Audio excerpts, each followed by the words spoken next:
Halo Basodara, terutama para orang tua dimanapun berada. Di masa pandemi seperti sekarang, anak-anak sangat sulit untuk fokus dalam pelajaran.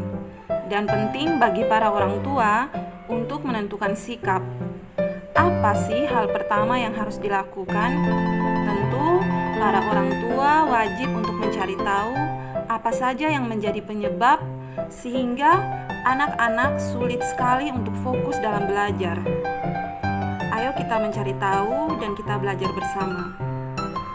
Beberapa faktor yang menjadi penyebab anak kehilangan fokus dan konsentrasi dalam belajar. Yang pertama, ruangan yang tidak mendukung. Fokus anak akan sangat terganggu jika ruangan belajar tidak mendukung. Contohnya, ruangan yang terlalu ramai dengan suara TV. Ini akan sangat mengganggu fokus belajar anak. Yang kedua, kurang tegasnya orang tua. Orang tua boleh saja bersikap sangat lembut, namun jangan lupa memberi ketegasan agar anak tidak lalai dan tetap fokus dalam belajar. Yang ketiga adalah kurang tidur. Kurang tidur bisa menjadi masalah yang membuat anak sulit untuk fokus. Mengapa? Karena saat bangun di pagi hari, anak masih kelelahan dan mengantuk dan mengakibatkan anak menjadi kurang fokus saat belajar. Waktu ideal untuk tidur adalah 7-8 jam setiap hari. Yang keempat adalah faktor stres. Stres bisa berasal dari dalam diri sendiri maupun dari orang lain. Beberapa stres yang mungkin dirasakan oleh anak adalah stres karena kondisi keluarga di rumah yang kurang harmonis, stres karena hubungan pertemanan, hingga stres karena pelajaran di sekolah yang sulit. Kemudian, faktor kelima adalah kurang nutrisi. Agar otak bisa fokus, tentu anak membutuhkan asupan nutrisi yang baik. Karena tubuh sebenarnya adalah kumpulan dari bahan-bahan kimia yang saling mempengaruhi. Bila anak mengkonsumsi makanan dan minuman yang tidak sehat, tentu ini tidak hanya mempengaruhi kesehatannya, tetapi juga akan mengganggu kemampuan konsentrasinya. Yang keenam, gaya belajar yang berbeda. Setiap anak memiliki gaya belajar yang berbeda.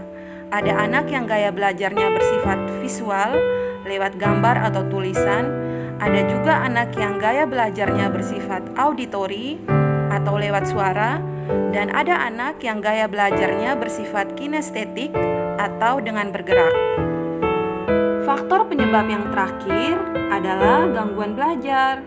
Bisa jadi anak menjadi sulit fokus belajar karena mereka mengalami gangguan belajar. Gangguan belajar seperti Attention Deficit Hyperactivity Disorder atau yang lebih dikenal dengan ADHD, Auditory Processing Disorder atau yang lebih dikenal dengan APD, dan disleksia juga bisa membuat anak sulit fokus saat belajar. Bila memang anak menderita gangguan belajar seperti ini, maka pastikan orang tua untuk segera berkonsultasi dengan ahlinya. Ada beberapa tips yang bisa orang tua lakukan untuk meningkatkan konsentrasi anak agar fokus belajar. Tips yang pertama, ciptakan suasana tenang. Eliminasi stimulan yang tidak perlu dan bisa mengganggu konsentrasi anak, seperti suara musik atau suara televisi. Kalau meja belajar anak berantakan dengan buku berserakan, mainan juga alat tulis, ajak anak untuk merapikannya terlebih dahulu. Tips yang kedua, duduk bersama anak. Coba untuk duduk bersama dengan anak saat dia mulai belajar. Orang tua bisa duduk sambil membaca atau membuka laptop sembari bekerja. Sesekali lemparkanlah senyuman pada anak tanpa mengajaknya ngobrol. Anak pun bisa lebih fokus belajar. Tips yang ketiga, ajari anak kelola stres. Sebagai orang tua, kita perlu mengajari anak untuk bisa mengelola stresnya dengan baik. Ajak anak bicara dari hati ke hati. Pahami apa yang mereka rasakan, dengarkan dengan penuh empati.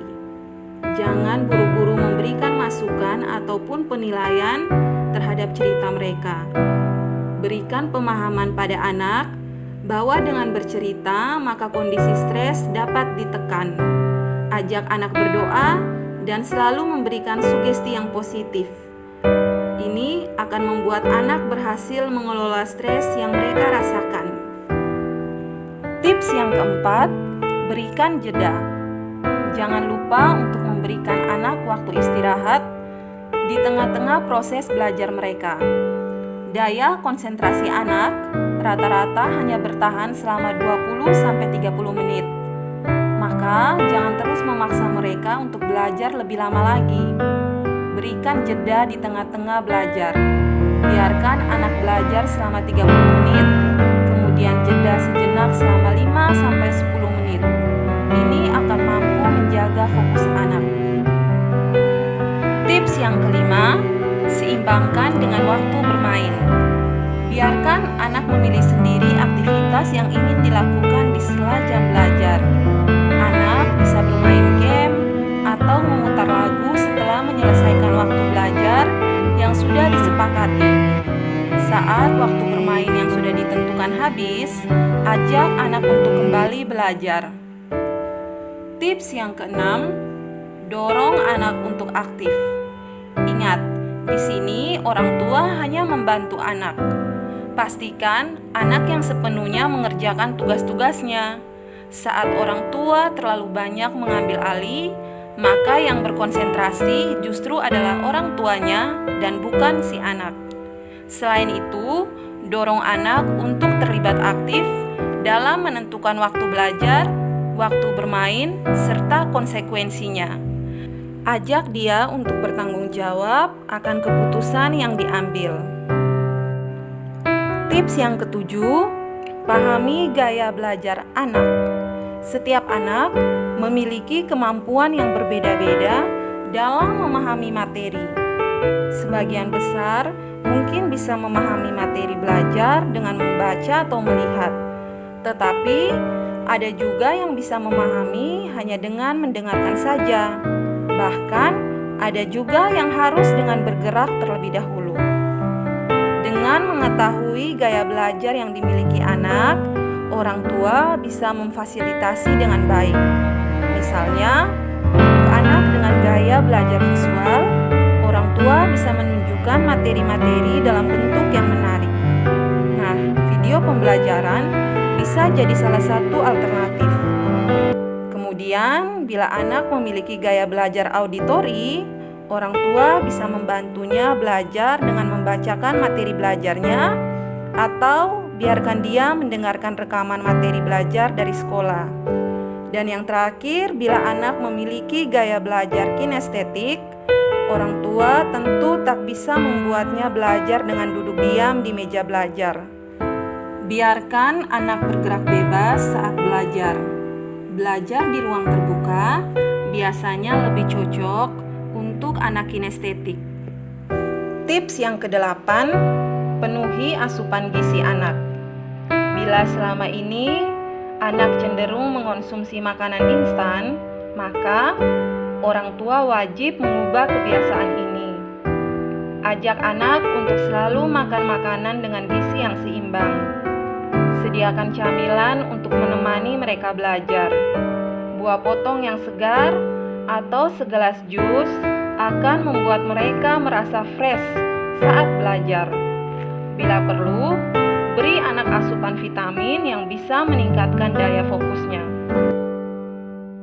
Tips yang kesembilan, sekaligus tips yang terakhir dari Ibu Andini adalah bangkitkan kepercayaan diri anak.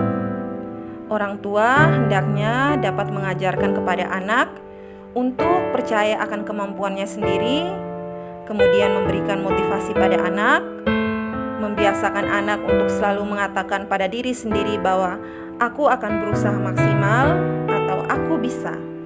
Jadi, itulah beberapa tips untuk para orang tua dalam mendampingi anak-anak yang sekarang harus belajar di rumah karena pandemi ini. Semoga pandemi ini segera berlalu dan anak-anak kita bisa bersekolah dengan normal kembali. Mohon maaf ya jika penjelasan saya kurang maksimal. Semoga bermanfaat untuk para orang tua maupun calon-calon orang tua. Terima kasih dan sampai jumpa di video-video selanjutnya.